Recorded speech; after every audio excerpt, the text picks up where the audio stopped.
ಮಂಗಳೂರು ನಗರಕ್ಕೆ ಕುಡಿಯುವ ನೀರಿನ ಕೊರತೆ ಎದುರಾಗಿದೆ. ರೇಷನಿಂಗ್ ಮಾದರಿಯಲ್ಲಿ ನೀರು ಪೂರೈಕೆಗೆ ನಿರ್ಧಾರವನ್ನ ಮಾಡಲಾಗಿದೆ. ಅಂದ್ರೆ 2 ದಿನಕ್ಕೊಮ್ಮೆ ಮಂಗಳೂರು ನಗರಕ್ಕೆ ನೀರನ್ನ ಬಿಡಲಾಗತ್ತಂತೆ. ಪಾಪ ಉತ್ತರ ಕರ್ನಾಟಕ ಭಾಗದಲ್ಲಿ 10 ದಿನ 15 ದಿನ ಒಂದೊಂದು ತಿಂಗಳಿಗೆಲ್ಲ ಕೊಡ್ತಾ ಇದ್ದಾರೆ. ಇಲ್ಲಿ 2 ದಿನಕ್ಕೊಮ್ಮೆ ನೀರು ಬಿಡುವಂಥದ್ದಕ್ಕೂ ಕೂಡ ಆಕ್ರೋಶ ವ್ಯಕ್ತವಾಗ್ತಾ ಇದೆ.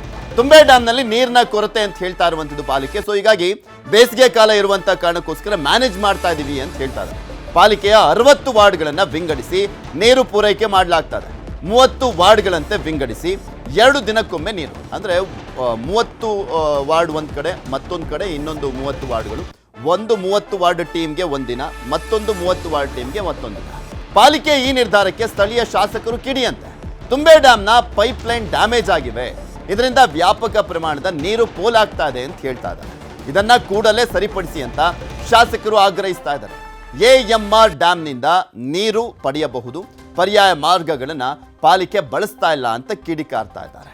ಇಲ್ಲಿ ನೀರಿದೆ, ಆದರೆ ಅದನ್ನು ಸಪ್ಲೈ ಮಾಡುವಂಥ ನಿಟ್ಟಿನಲ್ಲಿ ಡೈಲಿ ಬಿಡ್ತಾ ಇದ್ದಾರಂತೆ. 2 ದಿನಕ್ಕೊಮ್ಮೆ ಬಿಡ್ತಾ ಇದ್ದಾರೆ. ಅದಕ್ಕೆ ಕಾರಣ ಏನು ಅಂದರೆ ಪೈಪ್ಗಳು ಡ್ಯಾಮೇಜ್ ಆಗಿದ್ದಾವೆ ಅಂತ ಹೇಳ್ತಾ ಇದ್ದಾರೆ. ಇಲ್ಲಿ ನೀರಿನ ಬರ ಅಲ್ಲ, ಪೈಪ್ ಡ್ಯಾಮೇಜ್ ಆಗಿರುವಂಥದ್ದು ಆರೋಪ. ಮುಂಜಾಗ್ರತೆ ಮಾಡಬೇಕಿತ್ತು. ಈ ದುರಾಲೋಚನೆ ಮುಂದಾಲೋಚನೆ ಇಲ್ಲದ ಅಧಿಕಾರಿಗಳಂತ ಹೇಳ್ಬೋದು. ಈಗ ಯಾಕಂದರೆ ಆಡಳಿತ ಪಕ್ಷ ಆಗಲಿ ವಿರೋಧ ಪಕ್ಷ ಆಗಿಲ್ಲ, ಇವರದು ಜಿಲ್ಲಾಧಿಕಾರಿಯವರು ಅದರ ನಗರ ಪಾಲಿಕೆ ಇದಾಗಿದ್ದಾರೆ, ಅಡ್ಮಿನಿಸ್ಟ್ರೇಟರ್ ಆಗಿದ್ದಾರೆ. ನೋಡಿ ಇಲ್ಲಿ ಏನಾಗ್ತಾ ಇದೆ ಅಂದರೆ, ಈಗ ನಿನ್ನೆ ತಾನೇ ಮೊನ್ನೆ BJP ನಿಯೋಗ MMR ಡ್ಯಾಮಿಂದ ನೀರು ಬಿಡಬೇಕಂತ ಕೇಳಿದೆ. ಬಟ್ ಇಲ್ಲಿ ಮಂಗಳೂರಲ್ಲಿ ಏನಾಗ್ತದೆ, ಈ ಬಿಲ್ಡಿಂಗ್ ಕನ್ಸ್ಟ್ರಕ್ಷನಿಗೆ ಅಥವಾ ಕಾರ್ ವಾಷಿಂಗಿಗೆ ಅಥವಾ ಸ್ವಿಮ್ಮಿಂಗ್ ಪೂಲಿಗೆ ಇದು ನೀರು ದುರುಪಯೋಗ ಆಗ್ತಾ ಇದೆ. ಕೆಲವು ಕಡೆ ನಾನು ನೋಡ್ತಾ ಇದ್ದೇನೆ, ಮನೆ ಅಂಗಳಕ್ಕೂ ಕ್ಲೀನ್ ಮಾಡಿ ಕುಡಿಯೋ ನೀರು, ಅದು ಯಾವುದು ಪ್ರೊಸೆಸರ್ ವಾಟರ್ ಅಂತ ಹೇಳಿದ್ರೆ ಕ್ಲೋರಿನ್ ಹಾಕಿ ಮಾಡಿದಂಥ ನೀರನ್ನು ದುರುಪಯೋಗ ಮಾಡ್ತಾರೆ. ಈ ಬಗ್ಗೆ ನಗರ ಪಾಲಿಕೆ ಅಧಿಕಾರಿಗಳು ಯಾವುದೇ ಕ್ರಮ ಕೈಗೊಂಡಿಲ್ಲ. ದಯವಿಟ್ಟು ಇದರಲ್ಲಿ ಅಲ್ಟಿಮೇಟ್ಲಿ ಸಫರ್ ಆಗೋದು ಯಾರು? ನಮ್ಮ ಜನಸಾಮಾನ್ಯರು. ಇನ್ನು ಮುಂದೆ AMR ಡ್ಯಾಮ್ನಲ್ಲಿ ನೀರಿದೆ,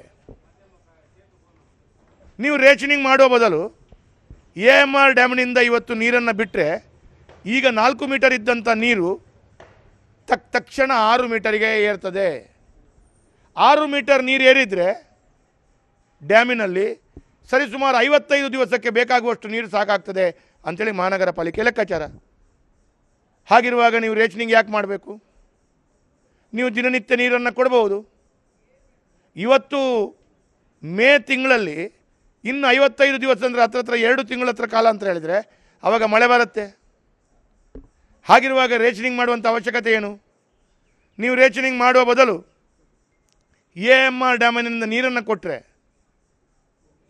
ತುಂಬೆ ಡ್ಯಾಮಿನಲ್ಲಿ 4 ಮೀಟರ್ ಇದ್ದದ್ದು 6 ಮೀಟರ್ ಎತ್ತರಕ್ಕೆ ಏರಿಸಿದರೆ ಆಟೋಮೆಟಿಕ್ಲಿ ದಿನಾಲೂ ಕುಡಿಯುವ ನೀರನ್ನು ಜನರಿಗೆ ಕೊಡುವಂಥ ವ್ಯವಸ್ಥೆಗಳನ್ನು ಮಾಡ್ಬೋದು.